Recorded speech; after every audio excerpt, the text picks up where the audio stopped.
Good morning बच्चों। तो आज हम शुरू कर रहे हैं सॉल्यूशन नाम के चैप्टर में ideal and non ideal solution. Ideal and non ideal solution. Ideal and non ideal solution. Non ideal solution और आइडियल सॉल्यूशन की बात करते हैं। What are these? आइडियल और नॉन आइडियल सॉल्यूशंस क्या होते हैं? तो देखो, हमने पिछली क्लास में पढ़ा था Raoult's law, and Raoult's law हमें क्या सिखाता है? छोटी सी बात कि P of solution is equal to P naught A x A plus P naught B x B, जहां पे P टोटल यानी कि P is equal to the vapour pressure, total vapour pressure of the solution, ये equal होता है P naught A x A के। P naught A मतलब vapour pressure of pure component A and P naught B is the vapour pressure of pure component B। XA is the mole fraction of A component and XB is the mole fraction of component B। जब ये दोनों का sum equal हो जाए total pressure P के, तो हम ये कह सकते हैं कि ये सॉल्यूशन एक आइडियल सॉल्यूशन की तरह बिहेव करेगा। अगर ये इक्वल आता है तो इसका मतलब हम ये कह सकते हैं कि ये सॉल्यूशन आइडियल सॉल्यूशन है। दूसरी बात, अगर हम यही देखें कि यही P of the solution is not equals to the P naught A x A plus P naught B x B, तो हम ये कह सकते हैं कि ये सॉल्यूशन एक नॉन आइडियल सॉल्यूशन की तरह बिहेव करेगा। नॉन आइडियल सॉल्यूशन की तरह बिहेव करेगा। जैसे पिछली क्लास में स्टेट्स ऑफ मैटर में हमने पढ़ रखा था, आइडियल गैसेस जो गैस इक्वेशन को फॉलो करें, यानी पीवी इक्वल्स टू एनआरटी को जो फॉलो करें, वो गैस आइडियल गैसेस थी, और जो उसको फॉलो नहीं करती हैं वो गैसेस कौन सी थी? रियल गैसेस थी या नॉन आइडियल गैसेस थी। इन द सेम वे हम यहां पे राउल्ट लॉ के केस में पढ़ते हैं कि जो सॉल्यूशन एंटायर कंसंट्रेशन रेंज पर राउल्ट लॉ को ओबे करती हैं, वो सारी सॉल्यूशंस क्या होती हैं? Ideal solution. और जो सॉल्यूशन राउल्ट लॉ को फॉलो नहीं करते हैं उनको हम कहते हैं नॉन आइडियल सॉल्यूशन। यानी नॉन आइडियल और आइडियल सॉल्यूशन को हम लोग किस तरह से डिफाइन कर पाएंगे? आइडियल और नॉन आइडियल सॉल्यूशन को हम किस तरह से डिफाइन कर पाएंगे? The solution which obey the solution which obey Raoult's law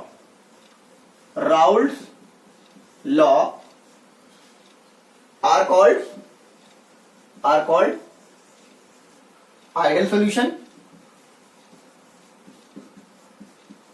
while the solution which do not obey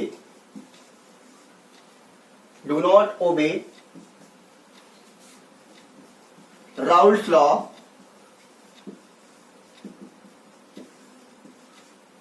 are called non ideal solution. इनको हम बोलेंगे नॉन आइडियल सॉल्यूशन।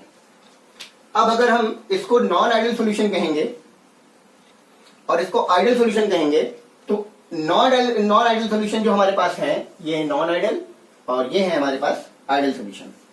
तो अगर ये P total does not equal to P naught A into x A plus P naught B x B है, तो इसका मतलब यह है कि या तो इसमें P total is greater than P naught A x A plus P naught B x B होगा, या फिर ये P total is less than P naught A x A plus P naught B x B होगा।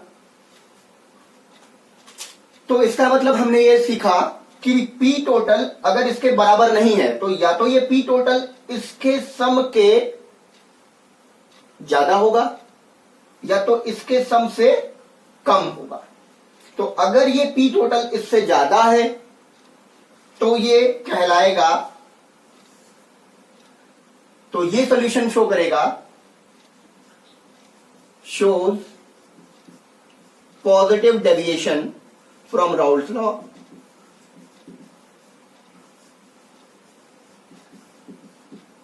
ये show करेगा positive deviation from Raoult's law. और अगर ये लेस देन है तो ये शो करेगा show negative deviation from Raoult's law. इस तरह से ये हमने सीखा कि आइडियल सॉल्यूशन हमारे पास दो कंडीशंस में पाई जाती हैं।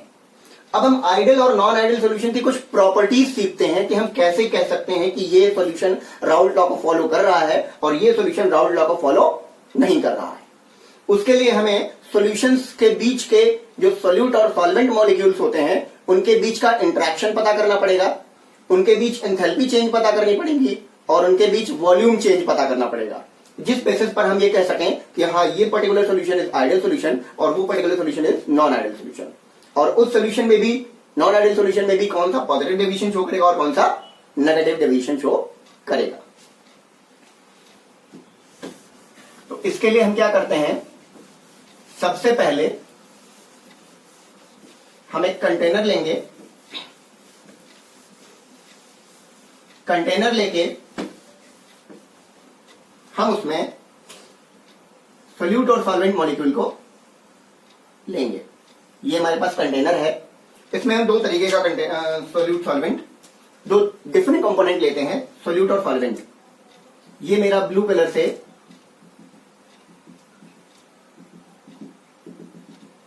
ये मेरा पास सोल्यूट है जिसको हम ए से डिनोट करने वाले हैं, सॉरी बी से डिनोट करने वाले हैं।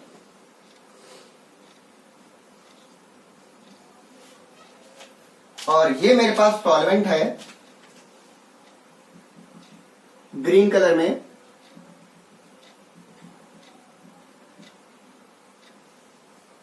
जिसको हम सॉल्वेंट कहेंगे, इसको हम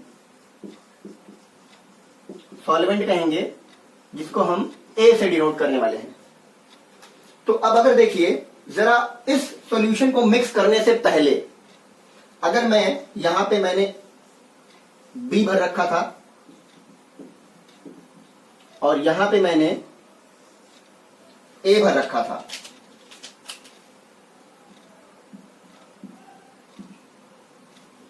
ये ए था यानी कि मेरा सॉल्वेंट था और ये बी था यानी कि मेरा सोल्यूट था। इसको मिक्स करने के पहले यानी इनको मिक्स करने के पहले अगर हमने देखा तो इनके बीच का इंटरेक्शन कैसा था। अगर ये सोल्यूट को मान लें हम, सोल्यूट पार्टिकल्स, तो ये बी बी टाइप का इंटरेक्शन था और यहां पे सॉल्वेंट मॉलिक्यूल्स में कैसा इंटरेक्शन था, ए ए टाइप का इंटरेक्शन था। यानी इनके मॉलिक्यूल्स में आपस में बी बी की बॉन्डिंग होगी और इनके मॉलिक्यूल्स में आपस में ए ए टाइप की बॉन्डिंग होगी। और इस पर्टिकुलर सॉल्यूशन में हम क्या कह सकते हैं, कौन सी बॉन्डिंग होनी चाहिए, यहां पर्टिकुलर सॉल्यूशन में हमारे पास ए बी टाइप की बॉन्डिंग होगी। अब अगर सॉल्यूशन हमने बना लिया तो इसमें ए और बी टाइप की बॉन्डिंग हो गई। सॉल्यूशन बनने के पहले सॉल्यूट मॉलिक्यूल्स में बी बी टाइप की बॉन्डिंग थी और सॉल्वेंट मॉलिक्यूल्स में ए ए टाइप की बॉन्डिंग थी। तो जब हमने इसको मिक्स किया, हालांकि मिक्स करने के पहले मेरे पास बी बी टाइप की बॉन्डिंग और ए ए टाइप की बॉन्डिंग थी। तो अब इस सॉल्यूशन को मिक्स करने के बाद जब हम ये देखते हैं कि हमारे पास ए ए का इंटरेक्शन और बी बी का इंटरेक्शन, दो इंटरेक्शन मुझे दिखते, ये दोनों ही इंटरेक्शन जिस तरह से थे सेम वही इंटरेक्शन हमारे पास ए और बी का भी इंटरेक्शन था। यानी इनके बीच में जो आपस में इमोशनल बिहेवियर, इनके बीच में जो आपस में इमोशनल बिहेवियर या जो भी बिहेवियर रहा हो, सेम वही बिहेवियर ए और बी के बीच में भी था। तो अगर ये दोनों बिहेवियर एक जैसे हैं सिमिलर हैं, बिल्कुल सेम हैं, सब आपस में मैच खाते हैं, बिहेव सबका सेम है, सबका बिहेवियर इक्वल है, तो हम ये कहेंगे कि ये जो है एक आइडियल सॉल्यूशन की तरह बिहेव करेंगे। यानी हम ये कह सकते हैं कि ये एक आइडियल सॉल्यूशन की तरह बिहेव करेंगे। और अगर इनका इंटरेक्शन ए और बी का इंटरेक्शन ए और बी के इंटरेक्शन से कम है या ज्यादा है, यानी हम ये कह लें कि ए का इंटरेक्शन बी का interaction does not equals to A और बी का इंटरेक्शन, तो हम ये क्या कहेंगे कि ये एक नॉन आइडियल सॉल्यूशन की तरह बिहेव करेंगे। अब अगर ये इक्वल नहीं पाए जाते हैं तो इसका मतलब ये नॉन आइडियल सॉल्यूशन की तरह बिहेव करेंगे। अब दो बातें हैं, अगर ए और बी टाइप का इंटरेक्शन इसके इक्वल नहीं है तो इट में भी कि ये ए और बी का इंटरेक्शन इससे इन दोनों के इंटरेक्शन से ज्यादा हो या ए और बी का इंटरेक्शन इन दोनों के इंटरेक्शन से कम हो। इसी बेसिस पर हम आगे पढ़ते हैं कि राउल्ट लॉ से पॉजिटिव डेविएशन कौन शो करता है और राउल्ट लॉ से नेगेटिव डेविएशन कौन शो करता है। तो इस तरह से हम सीखेंगे कि राउल्ट लॉ से पॉजिटिव डेविएशन कौन जाएगा और नेगेटिव डेविएशन कौन जाएगा। अगर ये दोनों इक्वल है, सेम है, एक जैसा बिहेवियर शो करते हैं, तो ये आइडियल सॉल्यूशन की तरह बिहेव करेंगे। और अगर ये सॉल्यूशन में सॉल्यूट और सॉल्वेंट के बीच का जो इंटरेक्शन है वो ए और बी टाइप के इंटरेक्शन से इक्वल नहीं है, यानी कम है या ज्यादा है, यानी इन दोनों के इंटरेक्शन से वीकर है या इन दोनों के इंटरेक्शन से स्ट्रॉन्गर है, तो हम ये कह सकते हैं कि ये एक नॉन आइडियल सॉल्यूशन की तरह बिहेव करेगा। बट उससे पहले हम देखते हैं कि पॉजिटिव और नेगेटिव डेविएशन कौन शो करने वाला है, कौन पॉजिटिव डेविएशन शो करेगा और कौन नेगेटिव डेविएशन शो करेगा। चलिए, अगर हम बात करें पॉजिटिव और नेगेटिव डेविएशन की, ये है पॉजिटिव डेविएशन के लिए और ये है नेगेटिव डेविएशन के लिए। अगर देखिए ए और बी टाइप का जो इंटरेक्शन है, अगर मेरे पास सॉल्यूशन के बीच का इंटरेक्शन है ये, यानी कि ए और बी का इंटरेक्शन, ये इंटरेक्शन सॉल्यूट मॉलिक्यूल्स के इंटरेक्शन और सॉल्वेंट मॉलिक्यूल के इंटरेक्शन से वीकर है, तो इसको तोड़ना आसान होगा। अगर इसको तोड़ना आसान होगा तो हम ये कह सकते हैं, हम क्या कह सकते हैं कि P total is greater than P naught A x A plus P naught B x B. अगर इसके बराबर मुझे पहुंचाना, इस तरह से मुझे लाना है, यानी P total इन दोनों के सम के इक्वल से ज्यादा है, यानी कि सॉल्यूशन का vapour pressure in pure state के वेपर प्रेशर के सम के ज्यादा है, तो ए और बी के टाइप का जो इंटरेक्शन होगा वीकर होना चाहिए या स्ट्रॉन्गर होना चाहिए।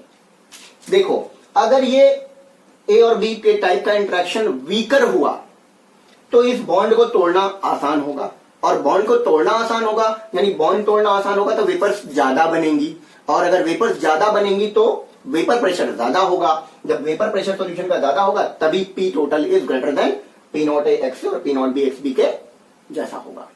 यानी कि ए और बी के टाइप का जो इंटरेक्शन होना चाहिए वो कैसा होना चाहिए,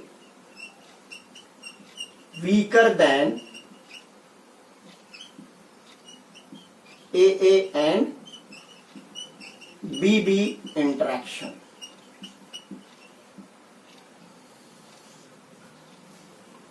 यानी हम ये कह सकते हैं कि ए और बी के टाइप का जो इंटरेक्शन है वो सॉल्यूट मॉलिक्यूल्स और सॉल्वेंट मॉलिक्यूल्स के इंटरेक्शन से वीकर होना चाहिए। अगर वो वीकर है तो ये बॉन्ड तोड़ना, बॉन्ड ब्रेक करना आसान होगा और इसकी वेपर ज्यादा बनेंगी, और वेपर ज्यादा बनेंगी तो ये P is greater than P naught A x A plus P naught B x B से ज्यादा होगा। अगर हम बात करें ए और बी टाइप का जो इंटरेक्शन है, ए और बी टाइप का जो इंटरेक्शन है वो कैसा है, स्ट्रॉन्गर। अगर ये स्ट्रॉन्गर है stronger than AA and BB interaction। अगर ये A और B टाइप का इंटरेक्शन AA और BB टाइप का इंटरेक्शन से ज्यादा है, यानी स्ट्रॉन्गर है, तो इस बॉन्ड को तोड़ने के लिए हमें एनर्जी ज्यादा सप्लाई करनी पड़ेगी। और अगर इस बॉन्ड को तोड़ने के लिए हमें एनर्जी ज्यादा सप्लाई करनी पड़ेगी, यानी इसकी वेपर कम बनेंगी। और जब इसकी वेपर कम बनेंगी तभी हम ये कह सकेंगे कि P total is less than P naught A x A plus P naught B x B. तभी हम इस तरह से नेगेटिव डेविएशन को शो कर पाएंगे। यानी ये पर्टिकुलर नेगेटिव डेविएशन के लिए है और ये पर्टिकुलरली पॉजिटिव डेविएशन के लिए है। यानी हम ये कह सकते हैं कि अगर मुझे पॉजिटिव डेविएशन देखना है तो मेरे पास सॉल्यूशन के भीतर के जो सॉल्वेंट सॉल्यूट मॉलिक्यूल्स के इंटरेक्शन है वो वीकर होने चाहिए सॉल्यूट सॉल्यूट और सॉल्वेंट सॉल्वेंट के इंटरेक्शन के। और अगर मुझे नेगेटिव डेविएशन के सॉल्यूशन को पहचानना है तो मैं ये कह सकूंगा कि ए बी यानी कि सॉल्यूट और सॉल्वेंट के बीच का इंटरेक्शन सॉल्यूट सॉल्यूट इंटरेक्शन और सॉल्वेंट सॉल्वेंट इंटरेक्शन से ज्यादा स्ट्रॉन्गर होना चाहिए। तो इस तरह से हमने देखा कि पॉजिटिव डेविएशन और नेगेटिव डेविएशन कौन कौन से सॉल्यूशन किस तरीके से सॉल्यूशन शो कर सकते हैं। अब हम आगे देखेंगे कि नॉन आइडियल और आइडियल सॉल्यूशन के बीच में डिफरेंसेस क्या क्या है, कैसे हम डिफरेंशिएट कर पाएंगे। तो हम अब डिफरेंस सीखेंगे आइडियल सॉल्यूशन और नॉन आइडियल सॉल्यूशन के बीच में। ये हो गया। तो सबसे पहले वाला डिफरेंस तो हम एक ही डिफरेंस जानते हैं, बेसिक सा डिफरेंस है। ऐसे सॉल्यूशन जो राउल्ट लॉ को फॉलो करते हैं वो आइडियल सॉल्यूशन कहलाते हैं और ऐसे सॉल्यूशन जो राउल्ट लॉ को ओबे नहीं करते हैं वो नॉन आइडियल सॉल्यूशन कहलाते हैं। हम यहां पे लिखते हैं आइडियल सॉल्यूशन और हम यहां पे लिखेंगे नॉन आइडियल सॉल्यूशन। ये है non ideal solution. Point number 1 हम क्या देखते हैं, सॉल्यूशन विच ओबे राउल्ट लॉ, विच ओबे राउल्ट लॉ, यानी कि जो राउल्ट लॉ को फॉलो करे। यहां पे क्या लिखेंगे, सॉल्यूशन विच डज नॉट ओबे राउल्ट लॉ, राउल्ट लॉ, यानी कि ये वो सॉल्यूशन है जो राउल्ट लॉ को ओबे नहीं कर रहे हैं।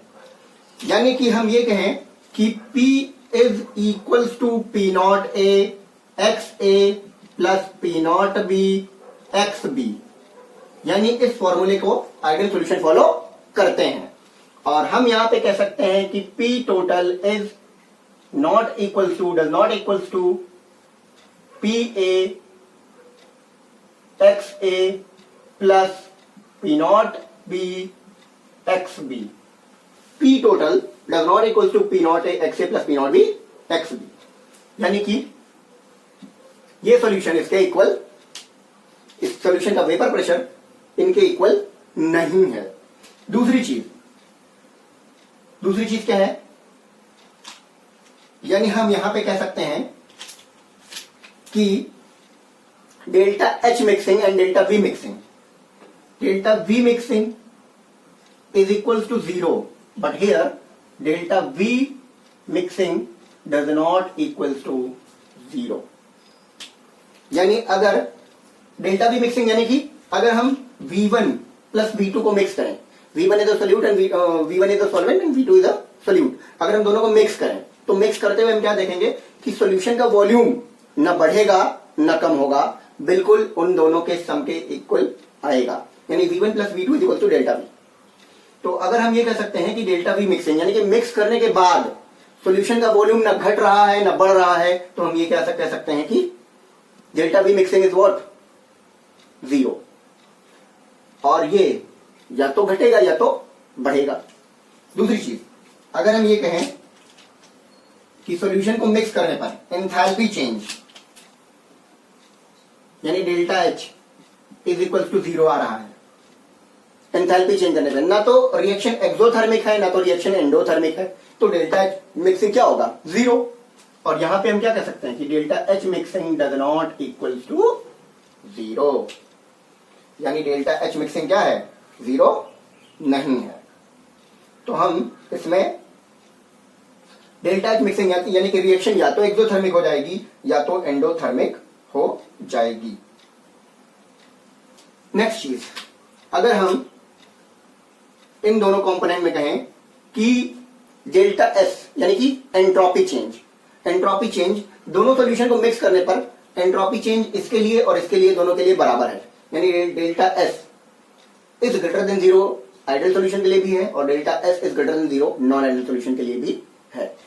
हर बार सॉल्यूशन को आपस में मिक्स करने पर एंट्रोपी यानी कि रैंडमनेस बढ़ती है, तो ये कोई डिफरेंस नहीं हुआ, ये दोनों में सिमिलरिटी हो गई, यानी कि गिब्स फ्री एनर्जी और डेल्टा एस यानी कि एंट्रोपी चेंज और गिब्स फ्री एनर्जी चेंज दोनों में सिमिलरिटी होती है। आइडियल नॉन आइडियल सॉल्यूशन दोनों सेम तरह से बिहेव करते हैं। एंट्रोपी चेंज दोनों के लिए ग्रेटर देन 0 और गिब्स फ्री एनर्जी दोनों के लिए लेस देन 0 होता है, तो ये कोई डिफरेंस नहीं हुआ। तो solution which obey Raoult's law ideal solution, does not obey Raoult's law non ideal solution. Delta B mixing 0, delta B mixing does not 0, delta H mixing is 0, delta H mixing does not 0। यानी अब ये हम कह सकते हैं कि delta B mixing या तो 0 से ज्यादा होगा या तो 0 से कम होगा पॉजिटिव नेगेटिव डेविएशन के लिए, डेल्टा एच मिक्सिंग या तो 0 से ज्यादा होगा या तो 0 से कम होगा पॉजिटिव नेगेटिव डेविएशन के लिए। ठीक, अच्छा, इसका मतलब, इस टर्मिनोलॉजी का मतलब यह है कि यहां पर हम ये कह सकते हैं कि P A does not equal to P not A x A होगा और यहां पे P B does not equal to P not A P not B x B. अगर ये ऐसा था, सॉरी, ये इक्वल होगा यहां पे और यहां पे ये इक्वल नहीं होगा, यानी यहां पे हम ये कह सकते हैं कि P A does not equal to P not A x A and P B does not equal to P not B x B.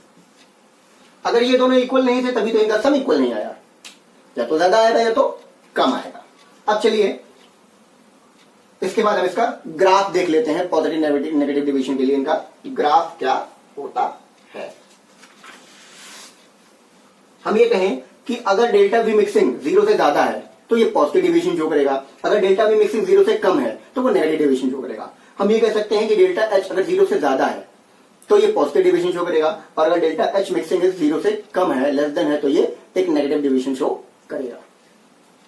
चलिए अब हम इसका ग्राफ देख लेते हैं आइडियल नॉन आइडियल सॉल्यूशन के लिए। आइडियल सॉल्यूशन का ग्राफ तो हम लोगों ने देखा था राउल्ट्स लॉ के लिए, अब हम नॉन आइडियल सॉल्यूशन के लिए इसका ग्राफ देख लेते हैं। नॉन आइडियल सॉल्यूशन के लिए हमारे पास एनसीईआरटी में ग्राफ गिवन है और उससे बोर्ड्स में क्वेश्चंस भी अच्छे खासे पूछे जाते हैं, तो इससे रिलेटेड ग्राफ को स्टडी करना हमारे लिए भी जरूरी है। तो हम ग्राफ देखते हैं। अगर मेरे पास वेपर प्रेशर और मोल फ्रैक्शन के बीच में ग्राफ प्लॉट करना हमें आना चाहिए। ये है मोल फ्रैक्शन और ये है मेरे पास वेपर प्रेशर, ये रहा। और एक दूसरा ग्राफ बना लेते हैं in the same way, mole fraction के लिए और वेपर प्रेशर के लिए, दोनों साइड। ये रहा। हम यहां मान के चल रहे हैं कि हमारे पास यहां पे है और यहां पे है, ये है पी नॉट ए और ये है P not be. Same way यहां पे भी हम ऐसे ही बना लेते हैं, ये है पी नॉट ए और ये है पी नॉट बी। तो अगर ये पी नॉट ए है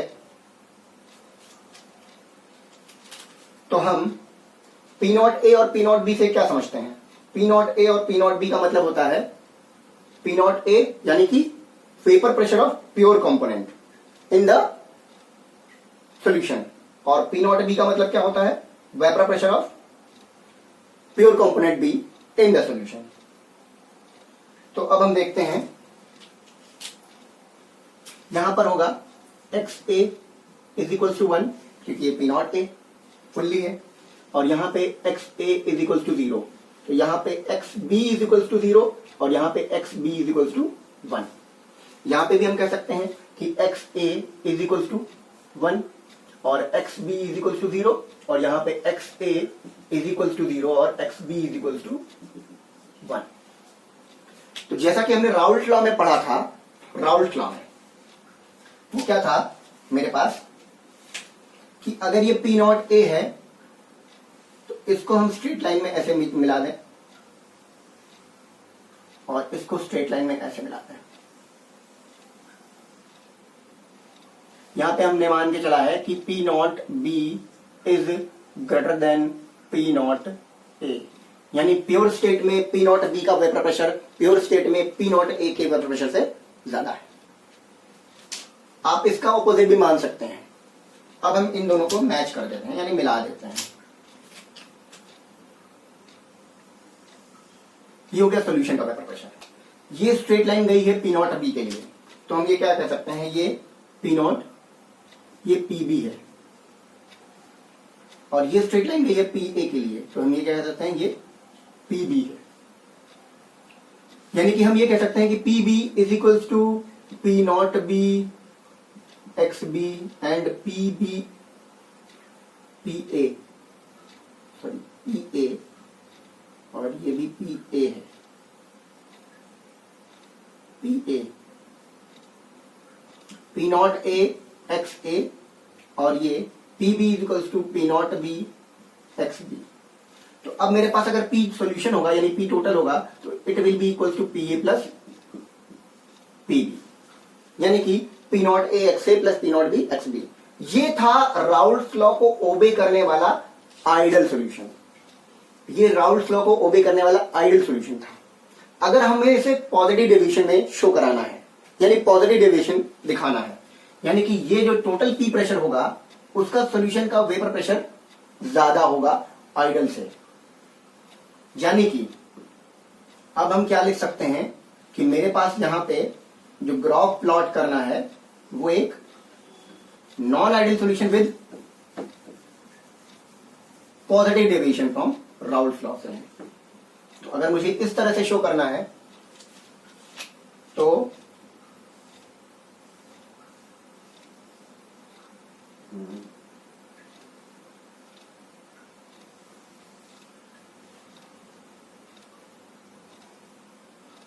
ये क्या होगा मेरे पास, ये पॉजिटिव डेविएशन यानी ये ऊपर से जाएगा ऐसे। तो इसका मतलब कि ये जो ग्राफ है वो भी पॉजिटिव डेविएशन शो करेगा, यानी ये भी ऊपर से जाएगा और ये भी ऊपर से जाएगा। यानी अब हम ये कहेंगे कि मेरे पास ये जो पी नॉट बी है यानी पी बी, ये हो गया मेरे पास पी बी, और ये हो गया मेरे पास पी ए, और ये हो गया मेरे पास पी ए, यानी कि P total is equal to what, P of solution is equal to what, P A plus P B. ये हो गया पॉजिटिव डेविएशन के लिए from Raoult's law. Solution which show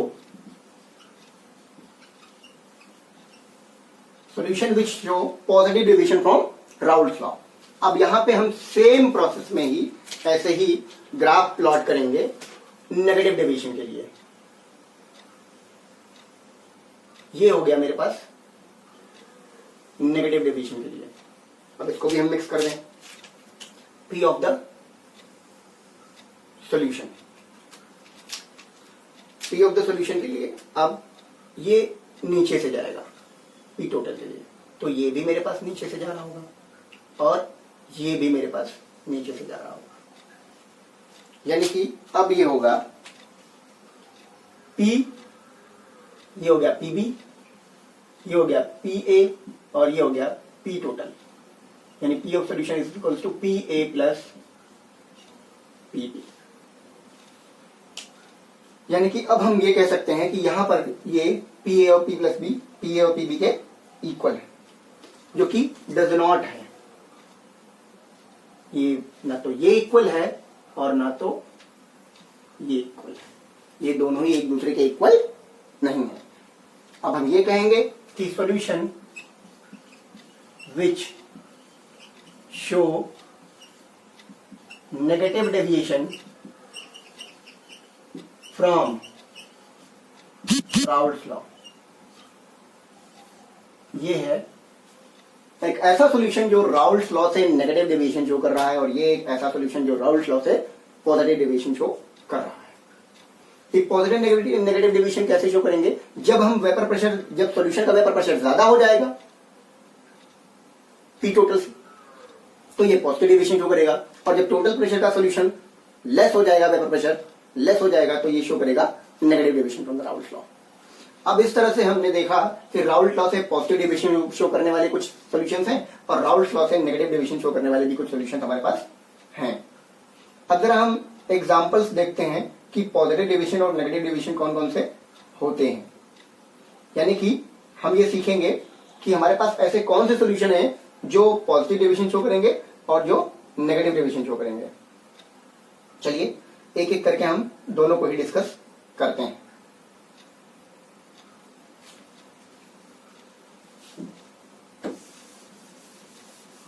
positive deviation और negative deviation from the Raoult's law.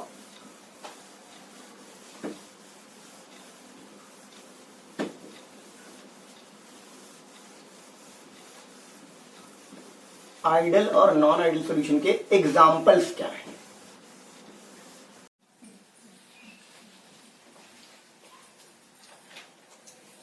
तो बच्चों अब बात करते हैं आइडियल और नॉन आइडियल सॉल्यूशन की। What are the ideal and non ideal solutions? Ideal non ideal solutions क्या है? जैसे कि जो एक ही तरह के कंपाउंड होते हैं, यानी जो एक ही स्पीशीज के होते हैं, जो एक ही प्रजाति के होते हैं, उनको हम बोलते हैं आइडियल सॉल्यूशन। और जो डिफरेंट काइंड्स ऑफ स्पीशीज से बिलोंग करते हैं, यानी जिसमें अलग तरीके का फोर्स लगता है, उसको हम बोलते हैं नॉन आइडियल सॉल्यूशन। और जो नॉन आइडियल सॉल्यूशंस होते हैं वो होते हैं दो तरीके के, that is first one showing positive deviation from Raoult's law and the another one is showing negative deviation from Raoult's law। जैसे कि फॉर एग्जांपल अगर हम बात करें इथाइल ब्रोमाइड और इथाइल क्लोराइड की, that is C2H5Br and C2H5Cl। तो अब इसमें बात करें अगर, तो ये पोलर है, इसमें बात करें तो ये पोलर है, ये पॉजिटिव ये नेगेटिव, ये पॉजिटिव ये नेगेटिव, तो दोनों एक दूसरे से पोलर अट्रैक्शन रखते हैं। तो अगर ये पोलर अट्रैक्शन रखते हैं और ये दोनों आपस में मिलेंगे, तो इसमें ना तो हीट इवॉल्व होगी ना तो हीट एब्जॉर्ब होगी, यानी डेल्टा H जो मिक्स होगा वो इनका 0 होगा। इसलिए इसको हम क्या बोल सकते हैं? Ideal solution. और बात करते हैं अगर हम पॉजिटिव डिविजन की, यानी positive division from Raoult's law, तो ये एसीटोन और कार्बन डाइसल्फाइड को मिक्स करते हैं, इथेनॉल और साइक्लोहेक्सेन को मिक्स करते हैं, मिथेनॉल और कार्बन टेट्राक्लोराइड को मिक्स करते हैं, इथेनॉल और वाटर को मिक्स करते हैं, मीथेनॉल और वाटर को मिक्स करते हैं। मोस्ट प्रोबेबली अगर हम अल्कोहल्स को या कार्बन डाइसल्फाइड को या कार्बन टेट्राक्लोराइड को किसी भी चीज में मिक्स करते हैं, तो वो शो करता है जनरली, मोस्ट प्रोबेबली, तो वो शो करता है पॉजिटिव डेविएशन। और जब हम बात करते हैं वाटर को किसी एसिड में मिक्स करने की, तो वो शो करता है एक नेगेटिव डेविएशन। अब बात करते हैं नॉन आइडियल सॉल्यूशंस में कुछ एक अलग तरीके का कॉन्सेप्ट आता है, जिसको हम बोलते हैं azeotropic mixture. What are the azeotropic mixture या what are the azeotropes? Azeotropes also known as constant boiling mixture, या उसी को हम बोलते हैं एजियोट्रॉपिक मिक्सचर। क्या होता है एजियोट्रॉपिक मिक्सचर? कैसे हम पहचानेंगे कि ये फला चीज एक एजियोट्रॉपिक मिक्सचर है या एक एजियोट्रॉप्स है? कैसे पहचानेंगे हम? फॉर एग्जाम्पल अगर हम किसी कंटेनर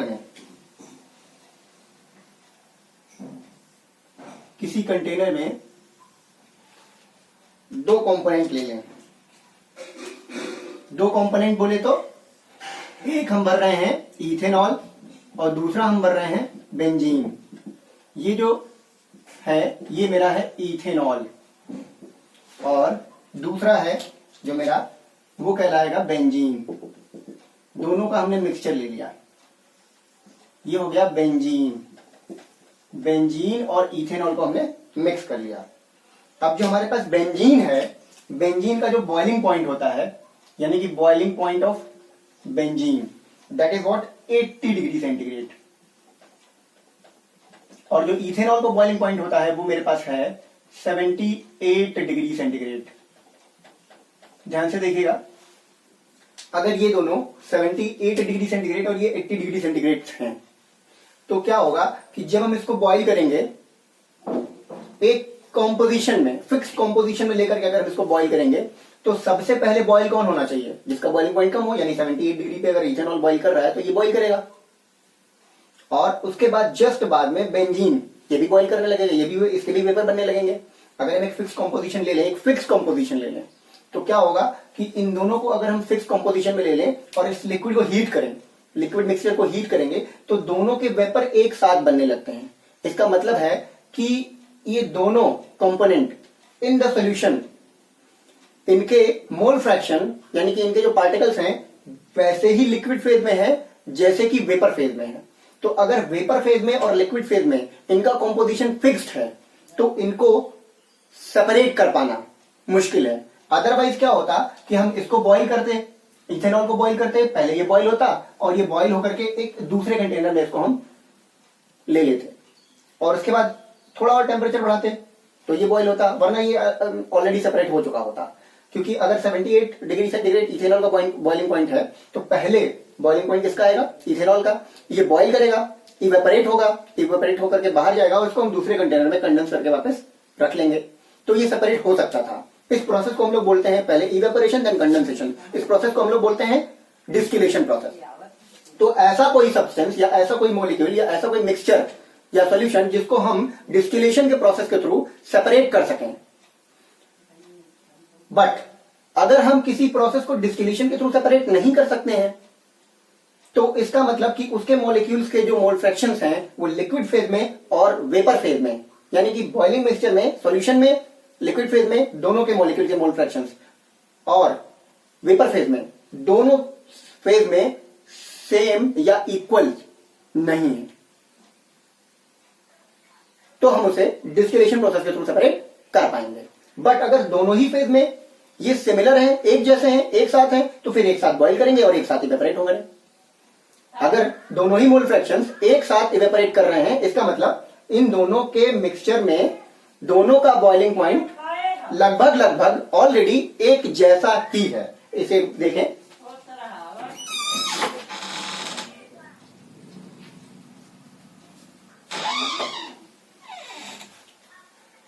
तो इसे हम, अगर दोनों के ही बॉइलिंग पॉइंट में ज्यादा डिफरेंस नहीं है और दोनों ही के मॉलिक्यूल्स के मोल फ्रैक्शन, दोनों के ही मॉलिक्यूल्स के मोल फ्रैक्शन लिक्विड फेज में और वेपर फेज में सिमिलर हैं, इक्वल हैं, एक जैसे हैं, तो ये दोनों एक साथ बॉईल करेंगे और एक साथ सेपरेट होंगे। यानी इस प्रोसेस, इस मिक्सचर को यानी इस सॉल्यूशन को हम लोग डिस्टिलेशन प्रोसेस के थ्रू सेपरेट नहीं कर सकते हैं। तो ऐसे मिक्सचर जिनको हम डिस्टिलेशन प्रोसेस के थ्रू सेपरेट नहीं कर सकते उन्हें हम बोलेंगे एजियोट्रॉप्स या एजियोट्रॉपिक मिक्सचर, या इसी को हम बोलेंगे constant boiling mixture, constant boiling mixture. तो ऐसे कंपोनेंट को हम लोग बोलेंगे कांस्टेंट बॉइलिंग मिक्सचर, यानी कि ये ना तो 78 पे बॉईल करेगा ना तो ये 80 पे बॉईल करेगा, ये दोनों एक अलग टेम्परेचर पे ही बॉईल करेंगे। ये दोनों बॉईल करेंगे किस पे? 67 डिग्री या 67.75 डिग्री के अराउंड ये बॉईल कर जाएंगे। और जब ये बॉईल कर जाएंगे तो यानी इन दोनों को सेपरेट करना इम्पॉसिबल या मुश्किल हो जाएगा।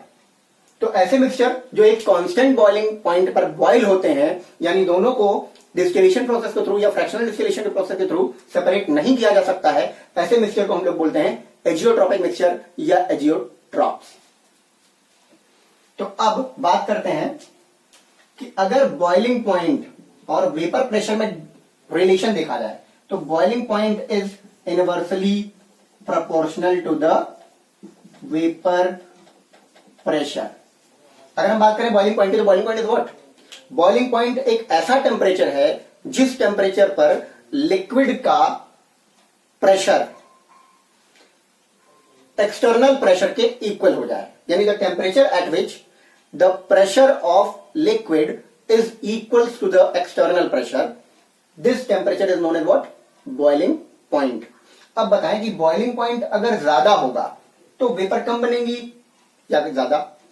देखिए, अगर कोई लिक्विड है उसको हम बॉईल करते हैं, उसको हीट करते हैं, हीट करने के लिए हमें उसे एनर्जी देनी पड़ती है, एनर्जी देते हैं तो उसके मॉलिक्यूल्स ब्रेक डाउन होते हैं, और जब मॉलिक्यूल्स ब्रेक डाउन होते हैं तब वो इवेपोरेट करने के लिए तैयार होते हैं। तो हमने हीट दी, अगर मॉलिक्यूल स्ट्रांग हुआ तो हीट ज्यादा देनी पड़ेगी, हीट ज्यादा देनी पड़ेगी तब जाके वेपर बनेंगे, यानी जब बहुत ज्यादा हीट देंगे तब जाके वेपर बन पाएंगे। यानी हीट दी बहुत ज्यादा तो बॉइलिंग पॉइंट हो गया बहुत ज्यादा और वेपर बने बहुत थोड़े से। और अगर मॉलिक्यूल्स के बीच इंटरेक्शन वीकर है, कमजोर है, तो हम उसे हीट, जरा से हीट देंगे और वो बॉईल करने लगेगा, यानी उसके वेपर बनने लगेंगे और उसका बॉइलिंग पॉइंट कम होगा। तो बॉइलिंग पॉइंट और वेपर प्रेशर में डिफरेंस, रिलेशन थोड़ा सा ही है, यही इतना है कि वेपर प्रेशर कम होगा तो बॉइलिंग पॉइंट बढ़ जाएगा, और बॉइलिंग पॉइंट कम होगा तो वेपर प्रेशर, यानी कि बॉइलिंग पॉइंट ज्यादा होगा तो वेपर कम बनेंगे और वेपर ज्यादा बनने लगेंगे तो बॉइलिंग पॉइंट कम हो जाएगा। तो इस केसेस में हमारे पास दो तरीके के एजियोट्रॉप्स होते हैं, जैसा कि हमने राउल्ट्स लॉ के कंसेप्ट में पढ़ा था, positive and negative division from the Raoult's law, वैसे ही हमारे पास एजियोट्रॉपिक मिक्सचर भी है। एजियोट्रॉपिक मिक्सचर की का डेफिनेशन हम क्या लिख सकते हैं? इसकी प्रॉपर्टीज है हमारे पास कुछ, जैसे कि the solution which boils at constant temperature, यानी सॉल्यूशन विच बॉइल्स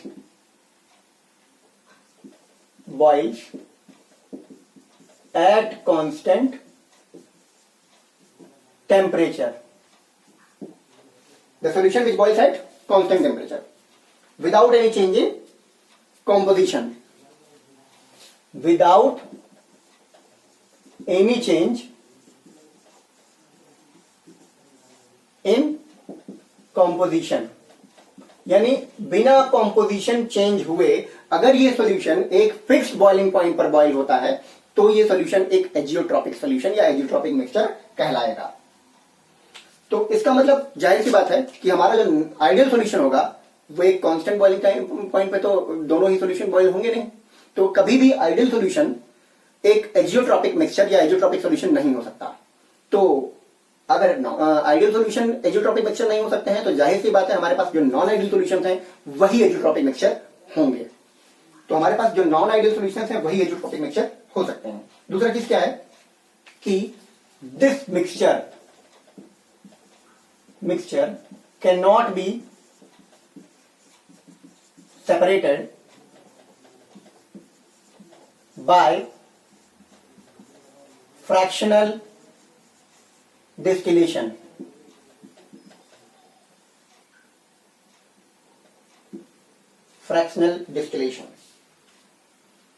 ठीक है, फ्रैक्शनल डिस्टिलेशन, यानी इस सॉल्यूशन को हम लोग फ्रैक्शनल डिस्टिलेशन के थ्रू सेपरेट नहीं कर सकते। तो इसे हम किस डिस्टिलेशन के थ्रू सेपरेट कर सकते हैं? इसे हम एजियोट्रॉपिक डिस्टिलेशन के थ्रू सेपरेट कर सकते हैं। इसे हम एजियोट्रॉपिक सॉल्यूशन के थ्रू सेपरेट कर सकते हैं। दूसरी चीज क्या है? they have same composition in liquid phase and in vapor phase. They have same composition in liquid phase and in vapor phase. मतलब वेपर फेज में और लिक्विड फेज में दोनों ही में इनका कॉम्पोजिशन सेम होता है, इस वजह से इनको डिस्टिलेशन के थ्रू या फ्रैक्शनल डिस्टिलेशन के थ्रू सेपरेट कर पाना मुश्किल होता है या लगभग इम्पॉसिबल होता है. तो they can not be separated by fractional distillation. They have a same composition in liquid phase and in vapour phase. Ideal solutions कभी भी एजियोट्रॉपिक मिक्सचर या एजियोट्रॉपिक सॉल्यूशन या एजियोट्रॉप्स नहीं बनाते हैं. और एजियोट्रॉपिक मिक्सचर को ही हम कांस्टेंट बॉइलिंग मिक्सचर भी कहते हैं. अब देखिए, जिस तरह से हमने देखा कि एजियोट्रॉपिक मिक्सचर जो होते हैं वो यही होते हैं. तो एजियोट्रॉपिक मिक्सचर कितने तरीके के होंगे? एजियोट्रॉपिक या एजियोट्रॉप्स ये कितने तरीके के हो सकते हैं? ये होंगे दो तरीके के. पहला, अगर एजियोट्रॉप्स अगर ये एक कांस्टेंट बॉइलिंग टेम्परेचर पे, कांस्टेंट बॉइलिंग पॉइंट पे बॉइल होते हैं, तो ना तो ये 78 पे होंगे ना तो ये 80 पे होंगे. इट में भी ये 78 के पहले बॉइल करने लगे या इट में भी ये 80 के बाद बॉइल करने लगे. यानी इस सॉल्यूशन में हो सकता है ये पूरा सॉल्यूशन, यानी कि दोनों को देना, दोनों लिक्विड 78 पे बॉइल करें, 78 के पहले बॉइल कर लें या तो 80 के बाद बॉइल करें.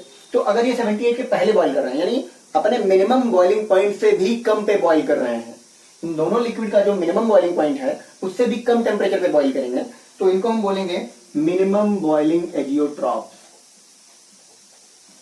Minimum boiling azeotropes. और अगर ये 80 के ऊपर बॉइल करने लगे तो इनको हम बोलेंगे maximum boiling azeotropes. Maximum boiling azeotropes. इस तरह से ये दो तरीके के होते हैं. अब मिनिमम बॉइलिंग एजियोट्रॉप्स और मैक्सिमम बॉइलिंग एजियोट्रॉप्स को हम कैसे डिफाइन कर पाएंगे कि ये क्या होते हैं और ये क्या होते हैं? देखिए, जो कम टेम्परेचर पे बॉइल कर रहे हैं यानी कि इन दोनों मिक्सचर से कम टेम्परेचर पे बॉइल कर रहे हैं, वो कहलाएंगे मिनिमम बॉइलिंग एजियोट्रॉप्स.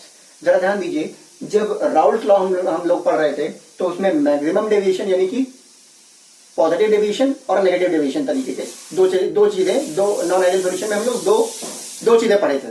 तो अब इन दोनों में जो पॉजिटिव डेविएशन था, इसका मतलब वेपर प्रेशर वहां पे ज्यादा था, और जब वेपर प्रेशर ज्यादा था तो बॉइलिंग पॉइंट कम होना चाहिए. अगर बॉइलिंग पॉइंट कम होना चाहिए तो पॉजिटिव डेविएशन में वेपर प्रेशर ज्यादा था, वेपर प्रेशर ज्यादा यानी बॉइलिंग पॉइंट कम. बॉइलिंग पॉइंट कम यानी कि मिनिमम बॉइलिंग एजियोट्रॉप्स. तो मिनिमम बॉइलिंग एजियोट्रॉप्स कौन शो करेगा? जो पॉजिटिव डेविएशन शो करेगा. यानी राउल्ट्स लॉ से जो पॉजिटिव डेविएशन शो करेगा वो क्या है? Minimum boiling azeotropes. Raoult's law से जो पॉजिटिव डेविएशन कौन शो करेगा? जो मिनिमम बॉइलिंग एजियोट्रॉप्स होंगे. Positive deviation